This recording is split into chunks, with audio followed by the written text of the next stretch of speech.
Улсын төсвийн алдагдлын оны 1-р улирлын байдлаар 1.3 их найдад хүрч цаашид улам тэлэх эрсдэлтэй болж байна. За гэвч энэ бодит үзүүлэлтийн эсрэг улсын хурлын төсвийн байнгын орооны дарга төсөвт тодтгол хийх шаардлага үүсээгүй хэмээн тайлбарласан нь эдийн засгийн бодит нөхцөл улс төрийн байр суурийн зүрхийг ил тод харуулж байгаа юм.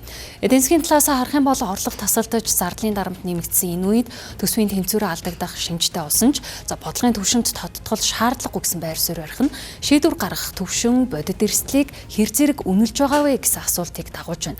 Ингэснээр төсвийн сахилга бат эрсдлийн удирдлага улс төрийн шийдвэрийн уялдаа сул болсныг ч нотолж байна.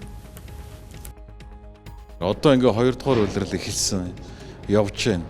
Эхний улирал бол эдийн засгийн идэвхжил тааруу байдаг 1, 2, 3 сард. За одоо бол ингээ тендер бүтээн байгуулалтын ажлууд ингээд явж байна. Эдийн засгийн идэвх сайжирч байна. Ингээд эхний хагасчлалын төсвийн гүйцэтгэлийг харах ёстой. За эхний улирлын төсвийн алдагдал бол 1.3 их найд төгрөг байна. Төсвийн тодтгол хийн гэдгийг хийх нь өөрөө нөгөө хуулиараа зохицуулагдсан байдаг.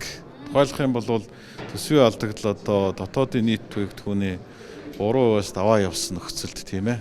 Эд бол дотоодын нийт бүтээгдэхүүнийг 102 их найд гэж 26 онд төсвийн өрөөний мэдээлэлдээ суулгаж баталсан. Хэрвээ ингэнэггүй бол 3 их найд гаруй болж иж хуулийн нөхцөл шаардлага бий бол. Гэх мэтчлэн бид бас хуулийнхаа үндсэн шаардлагыг харах ёстой. Мөн дараагийн сарынхаа ядаж эхний 4 сарынхаа төсвийн гүйцэтгэлийг харж ээж бид нар цаашгаа тодтгол хийх үгүй юу гэдэг асуудлаа л